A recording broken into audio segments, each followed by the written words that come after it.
Welcome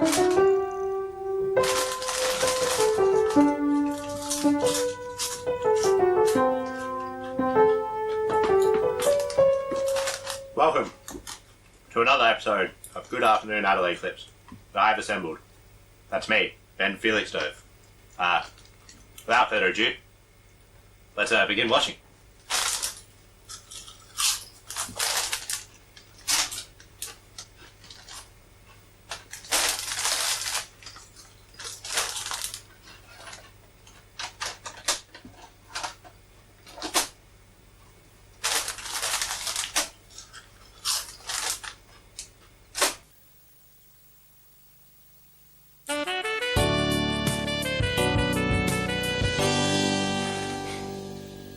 Welcome back. You're on Good Afternoon Adelaide. I'm Jeremy Dome, and as always, I'm joined by my good friend Norman Vine. Hello. And of course, in the studio, returning Sergeant Bob O'Brien. Good afternoon. Bob, it's great to see you as always. I just wanted to point out those lovely shiny shoes. They really are quite spiffy. Thank you very much. Thank you.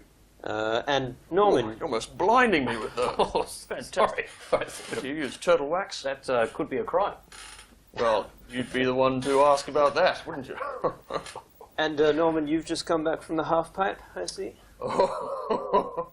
I know that this is not what I usually wear on my feet. I do apologise, ladies and gentlemen, but I have misplaced my shoes this morning. I don't know. I could not find them, so I had to come here barefoot. And the wardrobe people, the good people down there, gave me these, which were the only ones they could find at such short notice. I think they are from the skateboarding program. So big ups to all you kiddies out there. Fantastic, Norman. Perhaps you can show us how to do a kickflip later. Well, I'll kick you. That's what I'll do. Bob, great to see you. I just want to ask, that Yes. hat, that's not standard police issue anymore, is it? Very- helmet, should I say. Very well picked up there, Jeremy. It is not standard issue for the South Australia Police anymore. I wore it today as a ceremonial gesture. On this day, 40 years ago, we changed from the original Bobby helmet to the much more comfortable Akubra hat. Yes. So, to simulate what happened 40 years ago, I will now Look at that. transform. Wonderful. Oh, marvellous. Marvellous. It's a very good look, isn't it? Yes. Now, was that a controversial move at the time? Oh, yes. The superintendent of the day, he was outnumbered by a lot of the corporals and sergeants to get this motion happening, to change the hat. You see, the brim is far too small on the bucket helmet.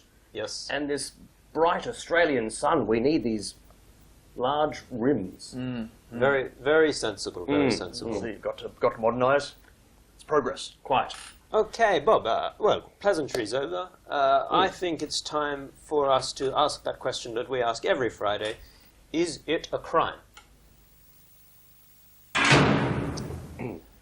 Okay, Bob, we've got some very interesting callers who are going to be calling in, and they're going to be asking questions about various activities and whether they're criminal or not. Lovely, yes. You know the drill. I look forward to it every week. I've got my book ready to go. Ah, yes, and that the infamous pocket book of crime. The Pocket Book of Crime. Yes. Yes. Very big pocket. Well, there are a lot of crimes, Norman. You might know a thing or two about some of them, I believe. Well, I did study law for a week. But yes, I don't know every single crime.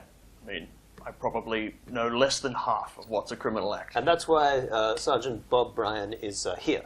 That's right. Now, that is the pocket book. The real book is Lock and Key on Wakefield Street, is that right? Yes, the real book, the full book of crime, the complete book of crime, takes up a whole room in the on the Wakefield Street premises. Yes. Yes. So this is supplied with vehicles and bicycles. Yes. So we'll have to make do with the pocket version for today, and you can check out one of those at your local library if you're if you need to do the research yourself. But why not call in? That's what I say to you. And we do have the first person. We have the first caller, and it's Michael from Two Wells. Hello, Michael, you're on the air. G'day, Jeremy. This is a question for the constable in residence. Bob, is it? Yes, that's right.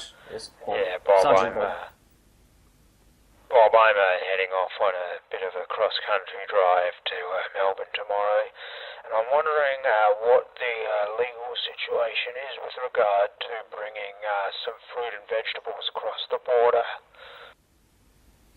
Yes, the fruit and vegetable. South Australia does have strict quarantine laws. Yes, so when you're coming back into South Australia, you need to dispose of all the fresh fruit and vegetables from any state or territory coming back into South Australia. Yeah, right, mate, but what about heading from South Australia across the border into Victoria? Who gives a toss about those bloody Victorians? That's what I say, Michael. Yes, we don't have fruit fly here, so it wouldn't be a problem. No, Send all the vegetables over there. you could pack your car with anything and take it over out of South Australia. Yeah, well, let me run down what I got. I got about 6 kilograms of beautiful Riverland oranges. I got, a big sack full of cantaloupes. I've got some big bunches of Queensland bananas. Some beautiful West Australian apples. They're really renowned for the apples that they grow over there. What else have I got? From the Blue Mountains, I've got some beautiful tropical mangoes. And some Tasmanian watermelon. Michael, these are not South Australian items. How did you get them into South Australia? Is that a crime, Bob? Correct, yes, most definitely a criminal act result in, if it was that gentleman's first offence, a warning. So I'll provide a verbal and ethereal warning now. Okay, you're on notice, Michael. Second caller, we have Meredith from Lonsdale. How are you, Meredith? Oh, I'm wonderful, Jeremy. How are you, Jeremy? Fantastic, Meredith. Couldn't be better. Couldn't be better. Now, what's your question for the lovely sergeant? Yes, is that Bob? That's right, yes, Sergeant Bob here. Hello. Hello, Bob. How are you? Bordering perfection, thank you. Oh, that's good. That's good to hear. I'm just wondering about my horse. Oh, yes. Is that a crime? Wondering about the horse. I don't think they could arrest everyone who's ever wondered about a horse. I think that's would be impossible. Oh, I don't think we're that far yet, Norman. But a wandering horse is a crime. Yes, Your horse must be adjusted appropriately at all times. Can't just wander around wherever they like. No. Now, was that your question, Meredith? No, in my younger days I was a very keen equestrian, and of course Adelaide was very different back when I was a young girl. Really, you could just take the horse out in the school holidays and you could ride all the way from the city to Aldinga, Yes, it was much flatter back then. Oh, yes. have a swim in the ocean and make your way back down South Road all in a day. It was a lovely day at the beach. But Tell you what I don't miss. All of the piles of crap everywhere. what I'm wondering, Bob, Sorry.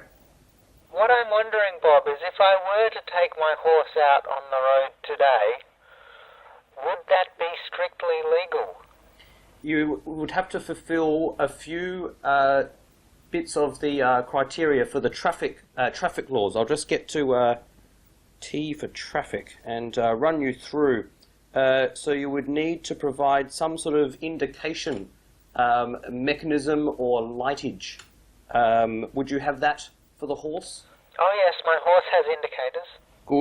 Good. And now licensing. Either you or the horse, preferably both, would need a license. Now that's a problem because I don't drive, but my horse does have a driver's license. Would that be okay? Yes, no problem there. That's fine. How do you get a driver's license for a horse? Is that just write it? Well, the horse would need to pass its exams, of course, and if... We have the police greys, of course. Yes, yes. And we do a lot of that at the Theberton barracks. And we actually have a horse examination area at the Theberton barracks. We have little cones set up, and they must navigate obstacles and... Yes, yes. Only the best and brightest horses are out on the roads. They always fail the breath test, though. Oh, Bob, you're a character, an absolute character. Okay, Meredith, you're good to go. Yes, well, that kind of examination that you mentioned, Bob, would actually be very handy for me right now, because I did take the horse just cheekily around the corner to the service station this morning to get its tyres inflated and also filled up its tank with petrol, and now it's looking very unhealthy, I have to say. Off to the glue factory. That's a crime. There. Sorry to burst your bubble. Always on the ball, yes. always on the ball. That's why you're here. Okay, thank you, Meredith. Let's wrap that up and head to Charles in Trott Park, if you believe that. You don't have any horses there, do you, Charles? Oh, no horses here, mate. But I am just wondering, Bob, I've woken up this morning and found what I think could only be called a graffito tag scrawled all over the fence at the back of my house. Oh, that's terrible. I hate it when people do that. Unless commissioned by a registered artist, the act of graffitiing is most definitely a crime. So you can report that to your closest police station. What does the graffito say or depict? I'm just trying to make it out here. It looks like it says, Norman Vine is a wanker. Let's get it off. I want names, I want places, I want dates. We're going to transfer you to the producer. He will take all this down. That's just... What's the punishment for that? It better be 10 years at least. Throw the book at him, Norman. Yes, I'd love to throw the book at him. That's probably why you do it. This is the one that we use. That's why we keep it with the patrol. Throw the big one at it. Very, very. That would be a crime. I'm sure you'd look the other way in this sort of situation. I don't endorse the crime of graffiti, but it would be almost impossible to catch the culprit in this instance. Any one of us could have graffitoed that particular tag. I mean, there's paint on all of our hands. I commend you, good citizen. You're doing the Lord's work. I can't believe I'm hearing this. Where is your faith in our police officers? Bob, is what I just said a crime? I simply gave a young lad some encouragement. Yes, but we mustn't... He's inciting graffitoing. Not a crime. Surely not a crime. Look it up. All right, Bob, you're going to look that up in the break. We'll be back with some more callers just after this, and you can tell us, was that a crime? G'day! Tony's Golf Bunker. Tony's Golf Bunker. Tony's Golf Bunker. G'day! I'm Tony from Tony's Golf Bunker. 72 Weymouth Street in the city. We got everything. We got bags, we got balls, clubs, tees, everything you need to play the greatest game on earth. Just tell them Tony sent you. Oh, I've been working there a lot lately. It's just g'day!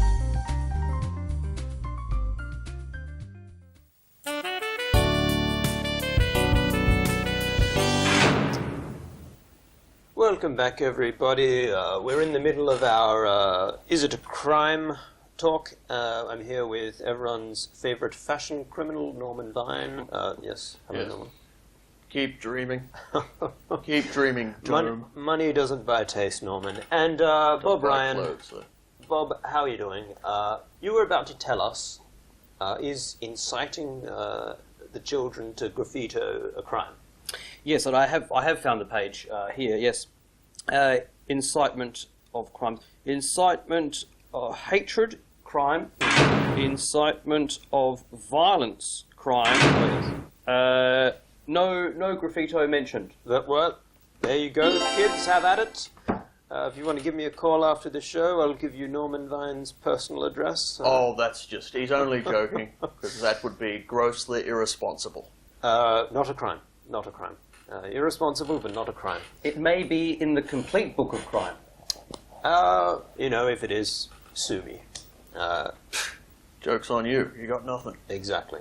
Now, I'm going to put us through to our next caller. It's Bradley from Clemzig. Bradley, how are you doing? Yes. Now, we all know that a dog is man's best friend. Yes. And I'm sure that all of us would describe ourselves as animal lovers. Oh, I believe so. Not a crime, just a magical thing. Oh, yes. Friendship between a man and his dog. Beautiful. Beautiful. What's the crime, Bradley? So if we were all animal lovers, would it be a crime if we were to in fact make love to our animals? Well, it's certainly disgusting, but is it a crime? Disgusting, but is it a crime? Yes, it hasn't happened for a while in South Australia. No. We've got cat, dog. Nothing under dog. No problem. Not a crime. Well, there you go. Thank you for the call. Well, I'm not sure I really want to say this, but Bradley, off you go. You little ripper. Norman, that's this is troubling a little. I didn't look under B. Have we still got the young chap? Bradley, are you there? No. Oh No, dear. Bradley, if you're still watching, it is a crime. And, Bradley, just...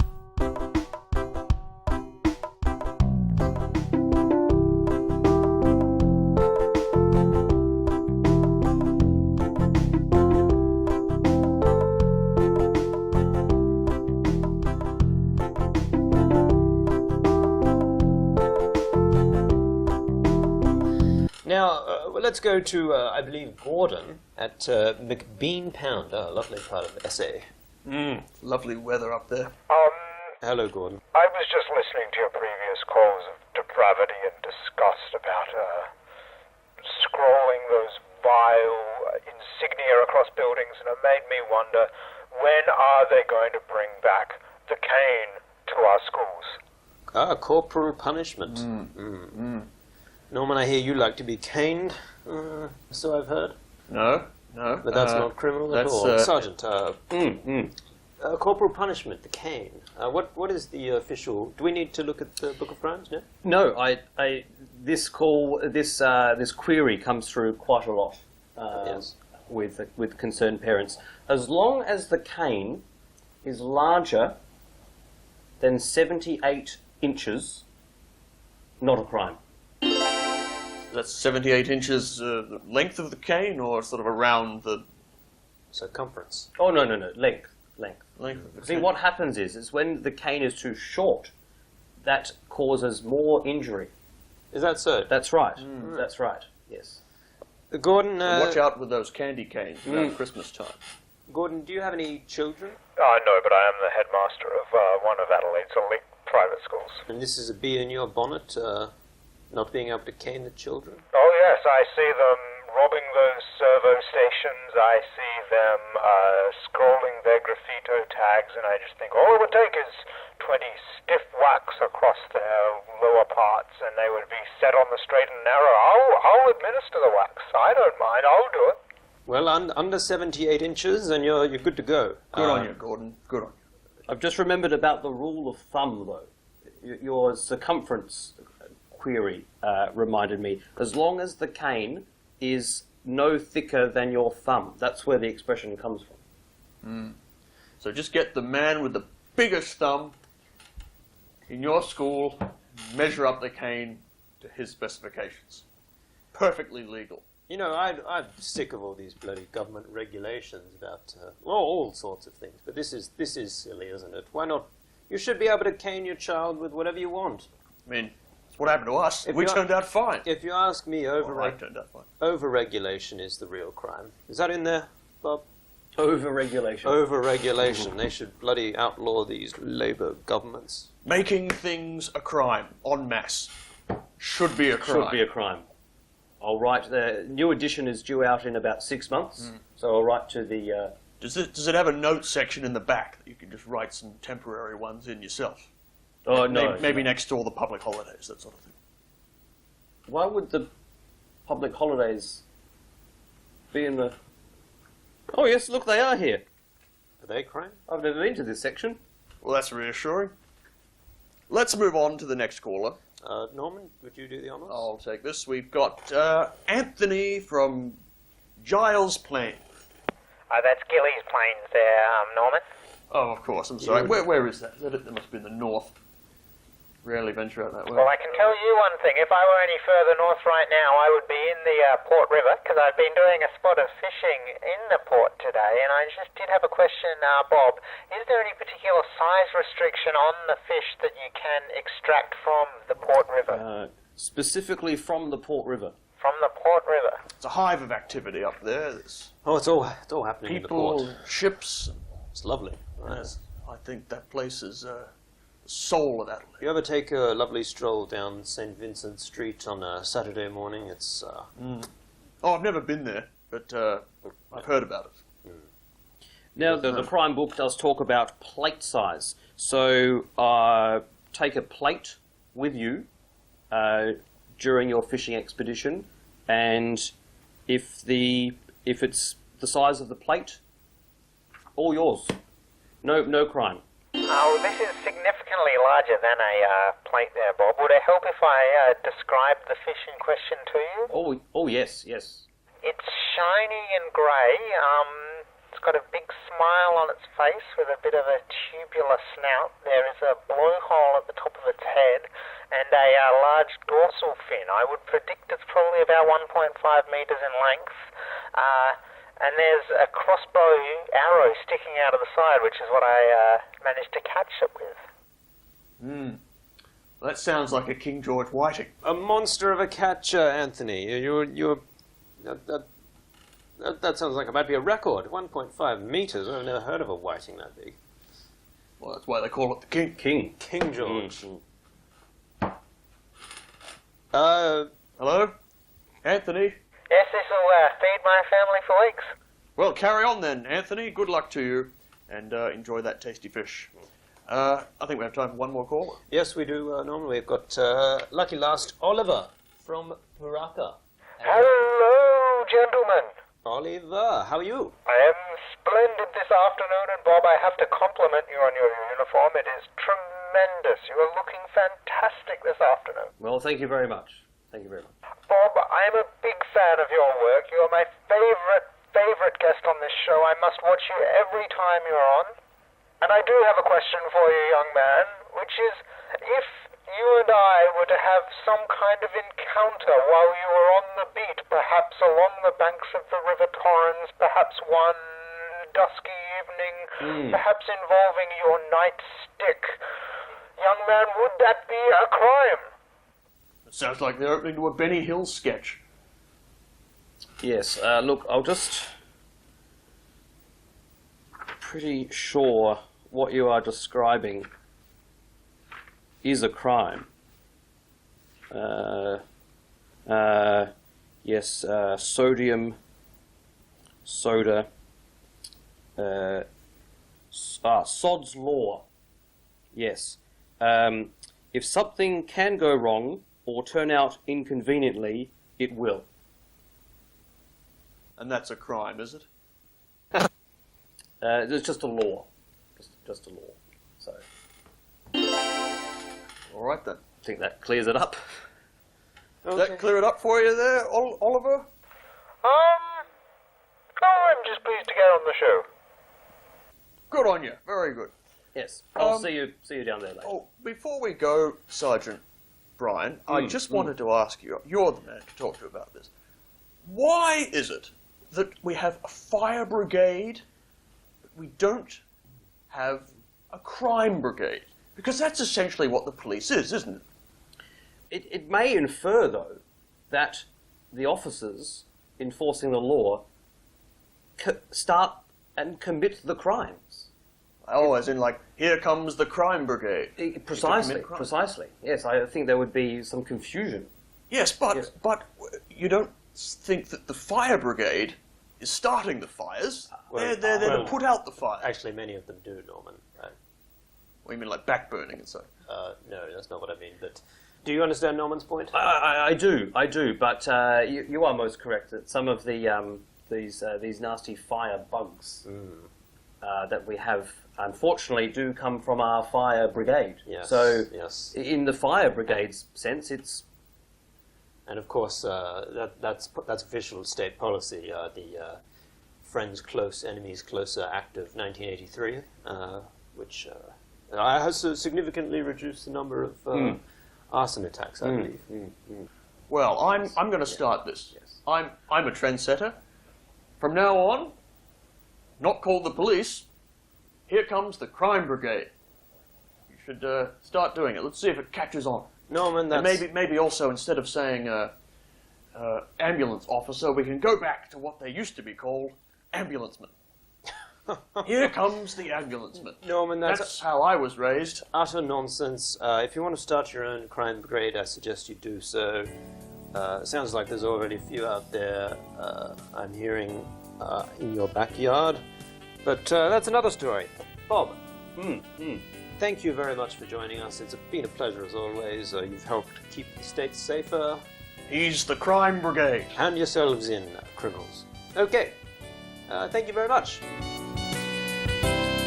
Now, Brian, just while we're in the break, I just wanted to ask, murder, is it a crime? Asking for a friend. in which degree are we talking? Just generally. Just generally.